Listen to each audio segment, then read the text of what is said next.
Eli Davis was Anthony Hamilton's manager, and at the time, he and I were best friends and roommates, and so we worked together, and we just hit the streets after the Crush on You record blew up, and we ended up getting to Will Smith, and we were on the big Willie Style album, which was his 10 million seller, which was unheard of for Will Smith at the time. We ended up in Beyonce,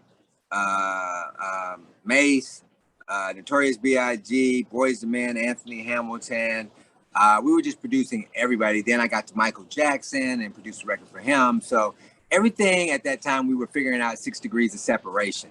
So we were figuring out how to get to all of these artists. And because we knew somebody that knew somebody. And that's how we were able to just move around and get to these people and play music and land these placements on these big artists. Yeah, I mean, I will talk about Michael a little bit later, but I guess, you know, were you at one point part of Diddy's Hitmen? Yes. So Okay. so Vincent Herbert found me. Vincent Herbert, you know, he also found Lady Gaga and JoJo. So he found me coming through North Carolina, and he heard a record that I white labeled on a hip hop artist on the radio. He called the program director. They knew us because we were big in the area locally. And Vincent found me. It was a very dark period in my life as a producer. Nothing was happening.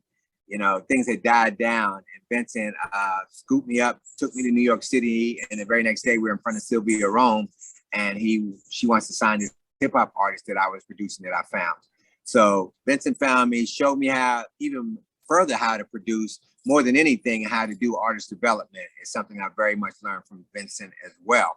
And so now it went from me just producing records on other people to producing your own artist and having to produce the entire record yourself on the artist that you found. So I learned a lot from Vincent. I learned a lot about the business from him.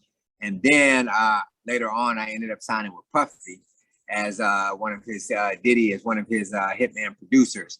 And that's where I really learned teamwork. Like it was an assembly line. Before that, I was producing all the records myself, but Diddy was the one that showed me, like, I would produce a track and then Mario Winans would come in and lay production on top of it, or a songwriter would come in and write to the track. So, you know, at the time they had all these hit records, and I always thought it was just, you know, Diddy doing all the production.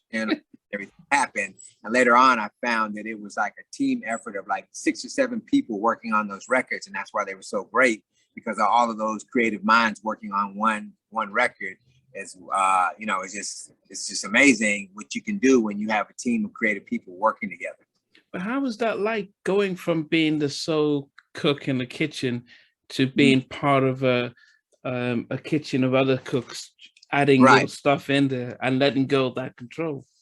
It wasn't as hard as I thought it would be, because at the time Puffy was so on fire with everything that he was doing. I trusted his judgment and his vision for where he wanted to take just this track that I made and add all of these other people to the song and other elements to the song, and it would be a hit record. And he was just, everything he was touching was gold at that time. So I trusted his vision, and it was just interesting to see a different take on how they saw my music and what they wanted to add to it to take it even further. Can you give us an example of a track you did that others joined into? Okay, so I did this record called Get Ready for Mace, which was his first single off his second album. And I had sampled Shalimar, Night to Remember, and I had slowed it all the way down. So it was more of a lyrical record versus just a party record, right? And so when I gave it to them and I laid it down, when I came back in the studio, they had sped the record up, added, you know, sounds and keyboard stuff around it and chords and stuff and lead lines around it. Blackstreet came in and sang the hook on it. So by the time I'm hearing the record, the vibe has totally changed the record. But I understood, like, if you can get your record played on the dance floor, you know, then you can get your music out there. Everybody can hear it more often than just, you know, buying the CD. So the fact that he took it from just a slow lyrical version of the song and speeding it up where you could actually dance to it, now it changes the whole view of how big the record can be, because now you can play it in the party. And so So just understanding his vision and what he had for the record, even putting Blackstreet on there to sing that classic hook by Shalimar and reminding people of how big that record was and how big Blackstreet was at that time. So just understanding how to add those certain elements to make it a hit record versus just a song on an album, you know. I mean, it's the lead single of his second album, so it's always going to be a big hit. But when he's bringing in Blackstreet and doing this, do you get involved with that part, or No? But the thing about Puffy, once you lay your part down, you just kind of turn it over to him, and he just does his thing and brings in the right people. So I trusted him. I was hearing all the music they were creating at that time, so I knew my music was in good hands, and he could take the vision further than where I had already just taken it. Did you still get the producer credits as the main producer on that, or how does? So you're still the main producer, and these are people that are just adding additional production, but you're still the main producer of the track. Wow. Okay. I mean, so that's. I mean, it's furthering your sort of education as a producer, just seeing, because when I interviewed Rodney Jerkins, and he mentioned the same thing where he was doing a remix and Puffy was like, well, don't use too many chords, and he has a very different vision to things like that. So he learned, even though he came from Teddy's camp, he said he learned a lot by just seeing how Puffy would either simplify a track or not too many ad libs and stuff like that. He had a different ear to stuff. Yeah, and it was just everything that he was doing at that time was just a hit. So you trust it, and 9 times out of 10 he would take the vision so far that you didn't even realize it could even be as big as that.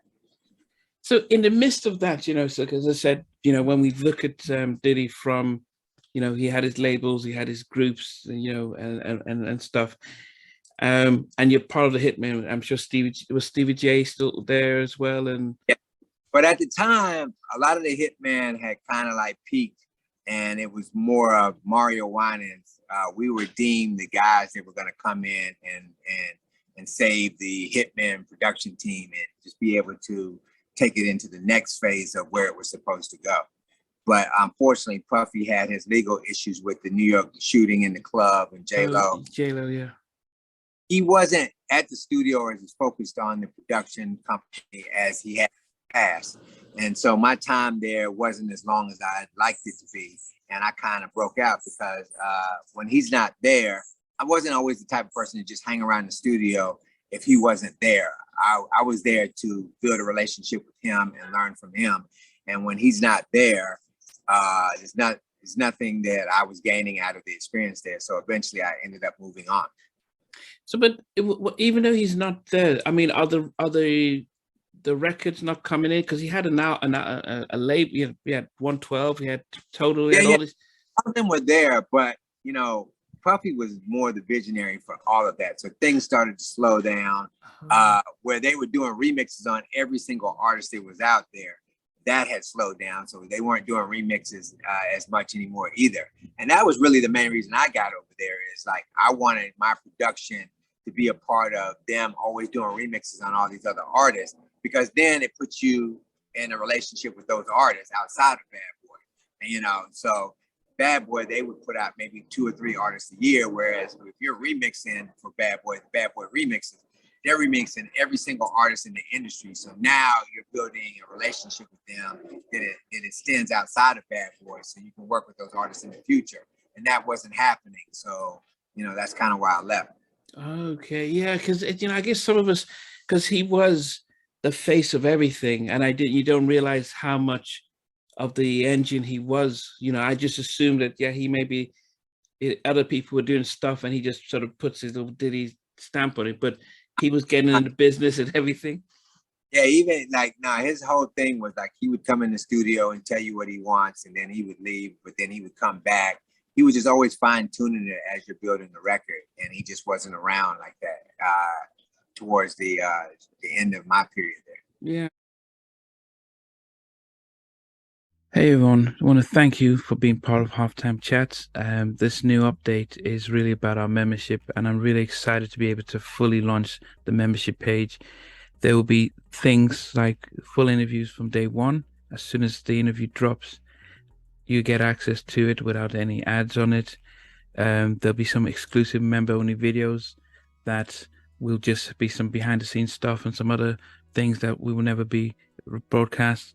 For some members, you can be able to get actually 2 interviews, because I do have a backlog of almost 7 or 8 interviews that I don't even know when I'm going to be able to broadcast them. So you're able to get at least some of those up front, and some just behind the scenes stuff, because there's a lot of stuff that goes behind the scenes that I have never been able to talk about or release. For anyone else, you know what, the videos will still be the same over a week or a week and a half or 2 weeks, depending on how long it is. So everything stays the same. The polls stay the same. The community chats, the community stuff stays the same. But I think with the membership stuff, I'm able to add a little bit more and invest a lot more time and energy in really supporting the members. So I do hope you come on that ride with me. I appreciate the support, and this will just help me continue to invest in taking things to the next level. Take care.